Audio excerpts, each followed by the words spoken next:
Hello student, in this lecture I will discuss introduction of mobile communication and its different generations. The first topic is evolution of mobile communication. Over the recent year, the evolution of mobile wireless communication in the world has become more important after arrival of 5G technology. पिछले कई साल से जो mobile में evolution हुआ है, mobile wireless communication में जो इवोल्यूशन हुआ है वो बहुत ही ज़्यादा ड्रास्टिकली हुआ है। अब तक 5G टेक्नोलॉजी लॉन्च हो चुका है पूरे वर्ल्ड में। और 5G के पहले आपका 1G, 2G, 3G and 4G, these are the generations of mobile communication.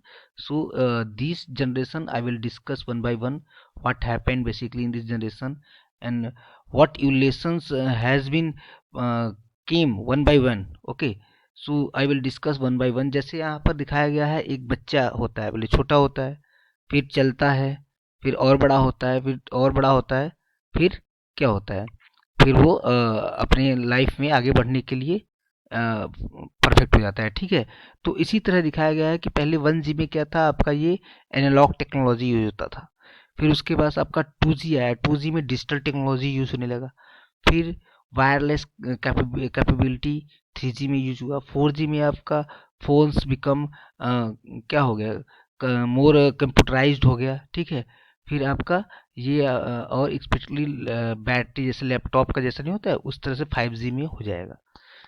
तो मोबाइल भी आपका लैपटॉप की तरह वर्क करेगा, जैसे कि एक कंप्यूटर की तरह वर्क करेगा।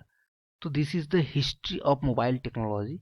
तो यहाँ पर हम देख सकते हैं this evolution journey consist of several generation start with 1G followed by 2G, 2.5G, 3G, 4G and under research future generation 5G is still going on. ठीक है, तो these are the generations of mobile communication. Now let's talk about first generation. It uses analog radio signal which has frequency 150 megahertz. ठीक है, क्योंकि जो 1G generation था इसमें हम एनालॉग सिग्नल यूज करते थे। रेडियो सिग्नल फ्रीक्वेंसी है तो मेगा हर्ट्स में इसकी वैल्यू होगी, क्योंकि रेडियो सिग्नल का जो भी वैल्यू होता है वो मेगा हर्ट्स में होता है। ठीक है, so mega 150 mega hertz. Only voice transmission call is done. तो इस रेंज में सिर्फ वॉइस ट्रांसमिशन कॉल ही परफॉर्म होता था, इसमें वीडियो और कोई डेटा और सेंड नहीं हो सकता था। ठीक है, दिस जनरेशन इज अनरिलायबल। तो ये ज़्यादा रिलायबल नहीं रहा, बस आप you can talk to each other, just that's it. You can't send videos or other parameter like that. Okay, तो आप बात कर सकते हो।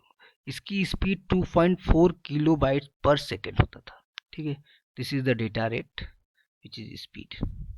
तो यहाँ पर तीन चीज बात याद रखनी है कि पहले तो आपका एनालॉग रेडियो सिग्नल फ्रिक्वेंसी क्या होती थी, फिर इसकी स्पीड, डेटा रेट। ठीक है, ये पता होना चाहिए और ये ज़्यादा रिलायबल नहीं था। This is about first generation. Now second generation means 2G. What is this?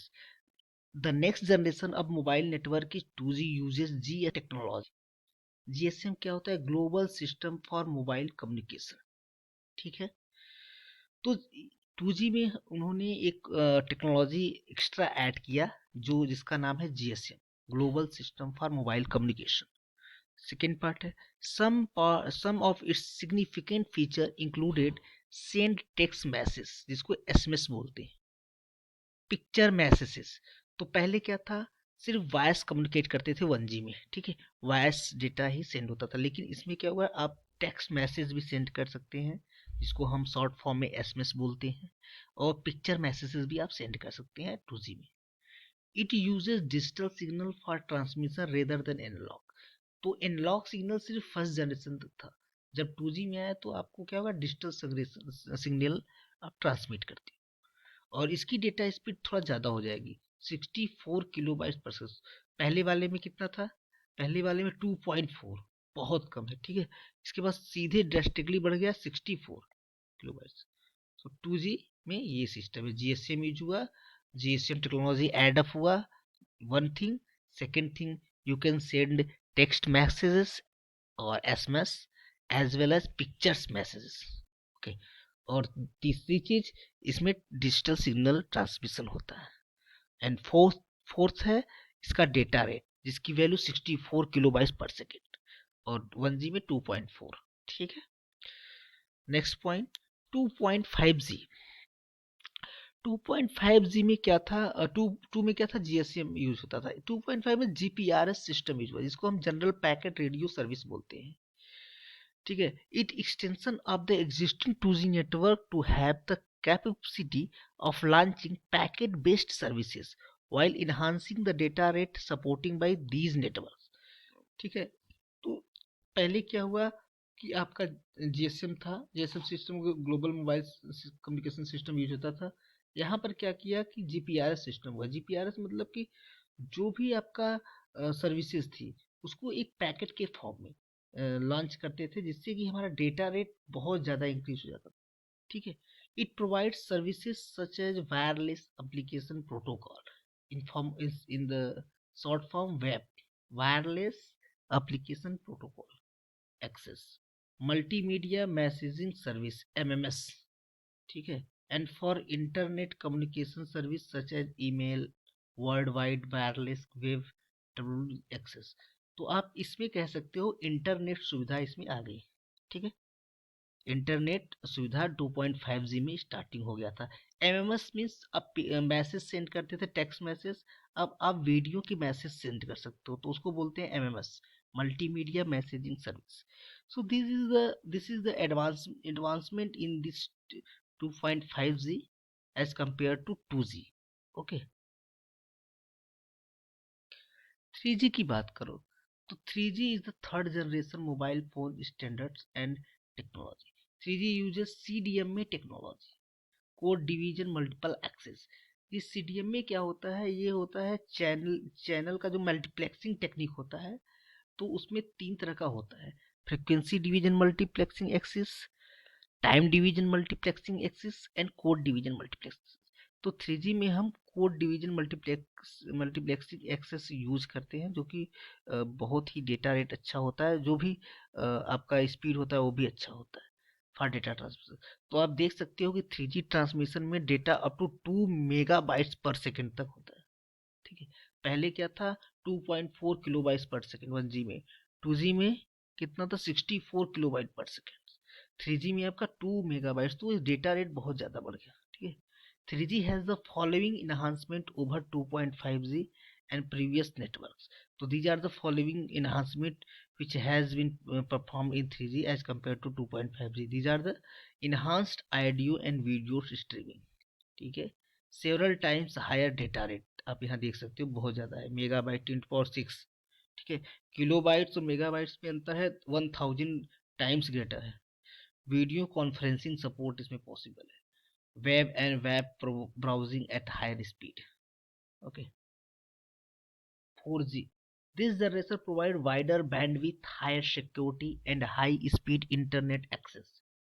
बहुत ज़्यादा बैंडविथ प्रोवाइड करता है, हाई सिक्योरिटी रहता है, आपके डेटा की चोरी वोरी नहीं होगा, आपका जो भी मोस्ट इम्पॉर्टेंट डेटा है वो सिक्योर रहता है इस नेटवर्क में।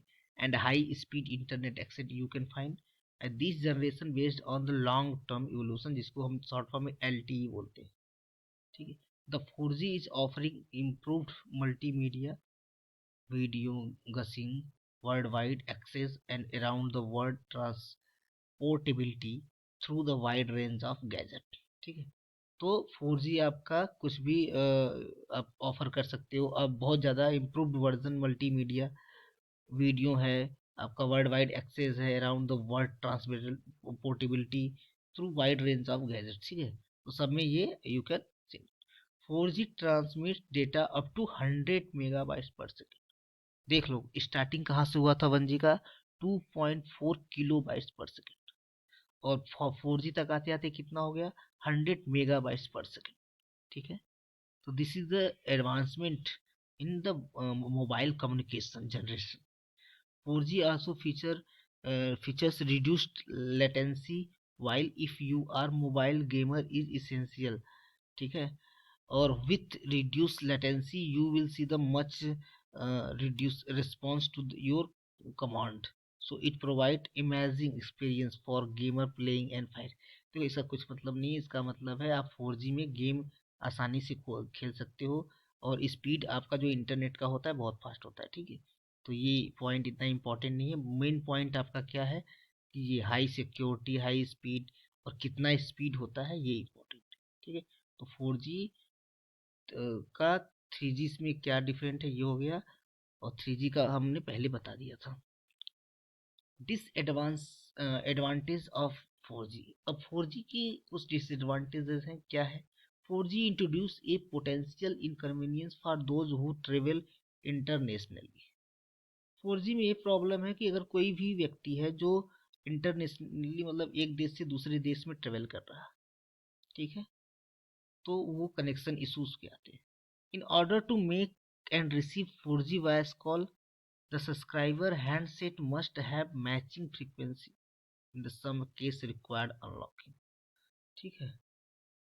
अगर वॉइस कॉल की बात करो तो दोनों जो सब्सक्राइबर हैं, दोनों सेंडर एज वेल रिसीवर, उनकी फ्रीक्वेंसी मैचिंग सेम होनी चाहिए, आपका जिस फ्रीक्वेंसी में वो बात कर रहे हैं, ठीक है। और तीसरा क्या है? It required software update regularly, और जितने भी सॉफ्टवेयर आप इंस्टॉल किए हो अपने हैंडसेट में उसको बार बार आपको अपडेट करना पड़ेगा हमेशा के लिए। This are the disadvantages. 5G 5G network or cellular network in which the service area is divided into a small geographical area called cells, ठीक है। तो 5G में क्या होता है, सेलुलर नेटवर्क में सर्विस एरिया जितने भी आपको जहाँ पर 5G सर्विस दे रहा है उसको डिवाइड कर दो हर एक पार्ट में, ठीक है। कि हमें इस पार्ट में यहाँ पर 5G सेंड करना है, दूसरे पार्ट में सेंड करना है, तो उस एरिया जो एरिया को हम सेल्स बोलते हैं। The main advantage of the new network is that they will have greater bandwidth. Bandwidth 5G के लिए बहुत ही ज़्यादा होता है, and giving higher downloading speed, ठीक है। तो इसका स्पीड गीगाबाइट्स में आता है, गीगाबिट्स में। पहले कितना रहा था आपका मेगाबिट्स में, 100 मेगाबिट्स पर किलोबाइट, लेकिन 5G का आपका 10 गीगाबिट्स पर सेकेंड आ रहा है, ठीक है। तो स्पीड बहुत ज़्यादा हो गई है। 4G cell phone are not able to use new network which required 5G enabled wireless device, ठीक है। तो 5G को 4G मोबाइल में 5G का आप कनेक्शन नहीं कर सकते, उसके लिए अलग से आपका 5G को मोबाइल लॉन्च करना पड़ेगा। सो this is the differences between 1G 2G 2.5G 3G 4G and 5G। तो डेटा रेट इसमें बहुत इंपॉर्टेंट है, ये आप लोग याद रखिएगा। 2.4 किलोबाइट पर से स्टार्ट हुआ और 10 गीगाबाइट्स पर सेकेंड तक आया है। तो कितना इंप्रूवमेंट हुआ है स्पीड ऑफ डेटा में। 5G network operate on up to three frequency band: low, medium and high. Low band 5G uses similar frequency range up to 4G, मतलब 100 मेगाबाइट्स में आप को यूज करते हो तो मेगाबाइट्स तक की यूज, मेगाबाइट्स पर सेकेंड तक की फ्रीक्वेंसी या फिर डेटा रेट को लो बैंड 5G में यूज होता है। Mid band 5G uses frequency range from 2.5 to 3.7 gigahertz, mega से गीगाहर्ट्ज में आ गए, ठीक है। With each cell tower providing service up to the several miles in radius. अब high band 5G uses frequency of, अब देखो 2.5 से 25 गीगाहर्ट्ज, यानी कि 10 टाइम्स इंक्रीज हो गया हाई बैंड 5G में, near the bottom of millimetre wave, ठीक है। तो these are the division of 5G: low band 5G, mid band 5G and high band 5G। Application of 5G most important है। 5G हम लोग जो research चल रहा है इसका क्या यूज है। The three main application area for enhanced capability of 5G are enhanced mobile broadband, ठीक है, EMBB, ultra reliable low latency communication, massive machine type communication, ठीक है। तो this is the application area for enhanced capability of 5G, ठीक है। तो पहला क्या है, enhanced mobile broadband EMBB, used for mobile broadband services with faster connection, more capability, ठीक है। ultra reliable low latency का मतलब है refers to using the network for mission critical application that require uninterrupted and robust data, तो interruption जहाँ पे ना हो, आराम से आपका डेटा ट्रांसमिट